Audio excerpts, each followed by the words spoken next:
This next story is about a boy named Brandon, actually. And I appreciate it. I always appreciate it.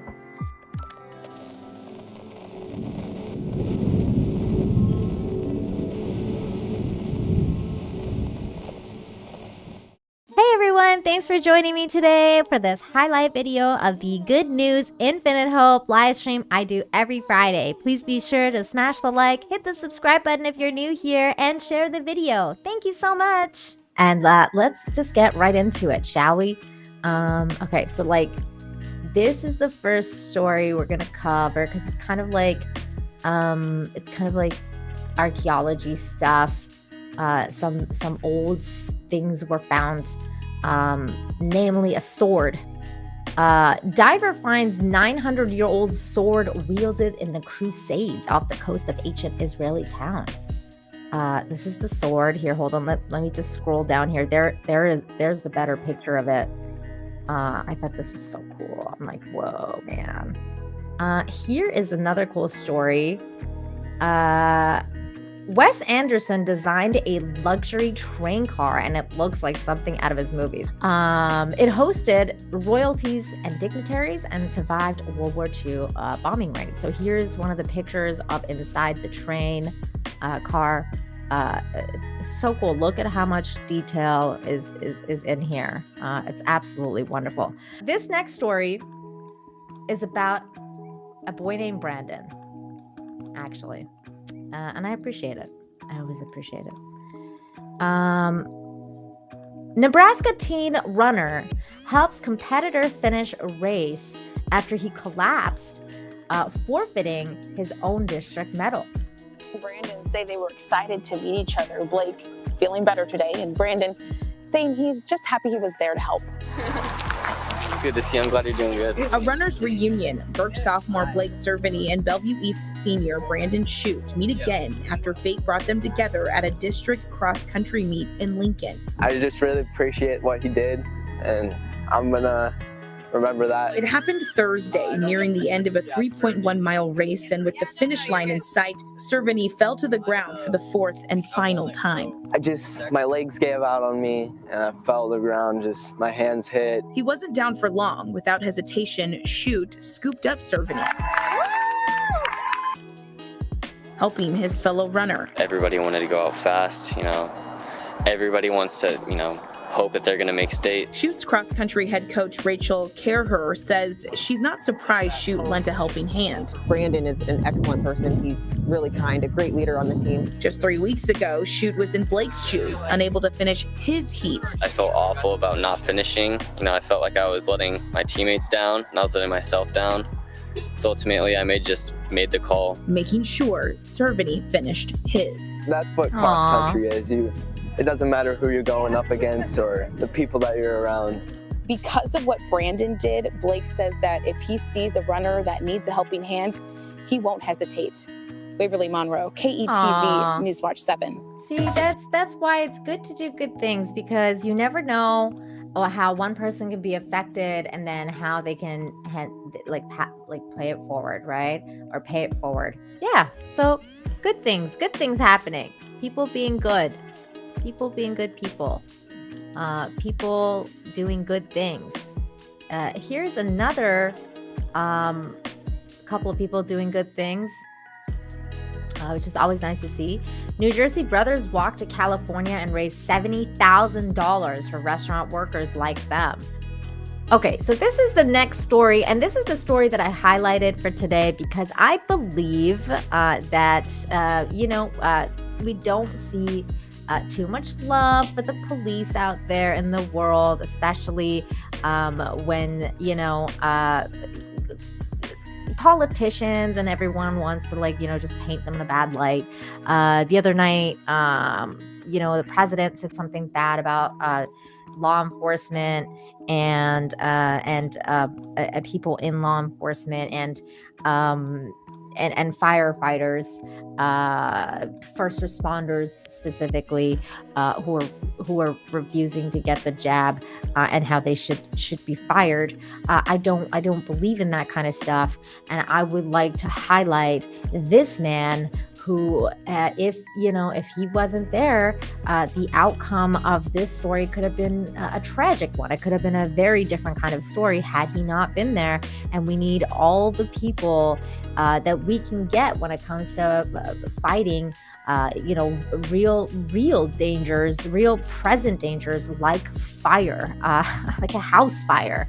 A Florida deputy saves 3-year-old boy hiding under the blanket from house fire, body cam video shows.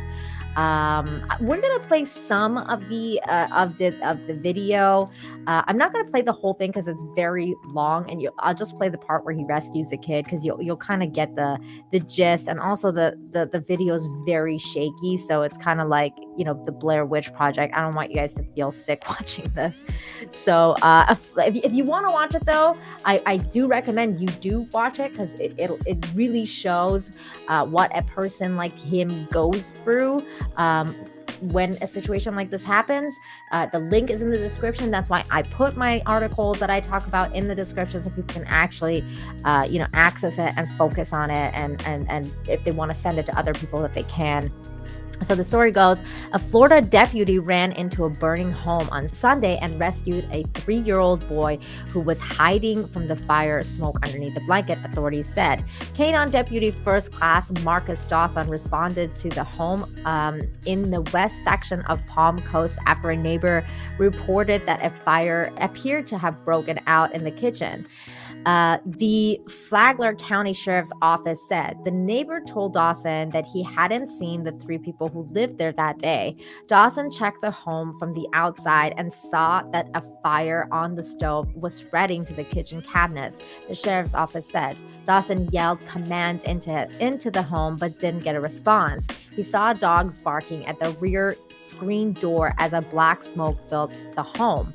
Dawson saw a bathroom light on the front of the home and called out again, but received no response. The deputy then returned to the back of the house and entered through the unlocked screen patio and saw movement inside. The sheriff's office released the footage from Dawson's body camera showing Dawson entered the home filled with smoke. He located a child in the back bedroom and carried him to safety. First responders checked out the toddler at the scene and cleared him.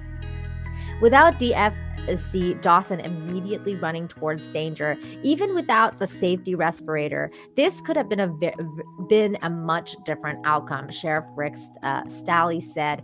This child was hiding in fear of fire and smoke, watching a cartoon on his phone when thankfully DFC Dawson's training in emergency response allowed him to find this child and safely rescue him. So there he is. What a handsome, beautiful man. He's got a beautiful soul. He's got a courageous soul. Not all heroes wear capes. This man is a hero. He rescues people for a living, and he rescued a child. The sheriff's office met with the boy's father and determined that he had gone to pick up dinner and left the sleeping child at home with an older sibling. Deputies said that all 3 residents of the home were safe and uninjured. This was a dangerous situation, and we are very proud of the DFC Dawson's bravery and commitment to serving this community and saving a life, Stalley said. Authorities believe the fire was accidental and may have been a cooking-related fire. So it's tragic. I mean, it could have been much worse. Here we go. Okay, so this is when he gets there. I'm gonna fast forward to the part where he gets the kid. So this is when he goes to the back of the house, and then and then here's the dog. So then he enters the home, and he gets in there. He calls out again. Sheriff's office. So this is when he just he's kind of like announcing himself, and then okay, so here's when he sees the kid because his head popped out. Where's your mommy? I want my mom. Where's your mommy? Come with me. Okay. Come with me. Come with me. Okay.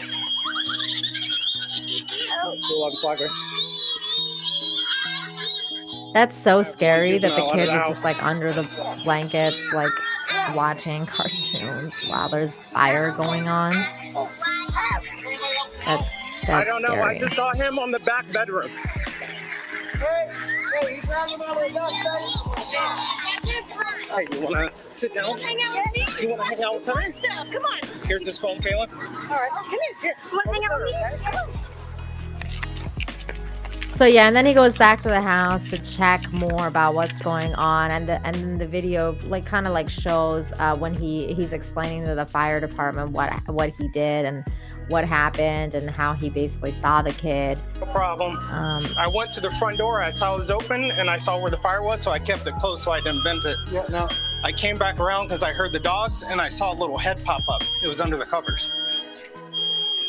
23, 21, And that's it. That's a story. I mean, if he hadn't been there, this could have been a tragedy, but he was there, and thank God for that. Once again, I'd like to thank you for joining me for this highlight video of the Good News Infinite Hope live stream. Please be sure to smash the like, hit the subscribe button if you're new here, and share the video so we can get more people involved in the positivity. Thank you so much. Have a great day. Bye.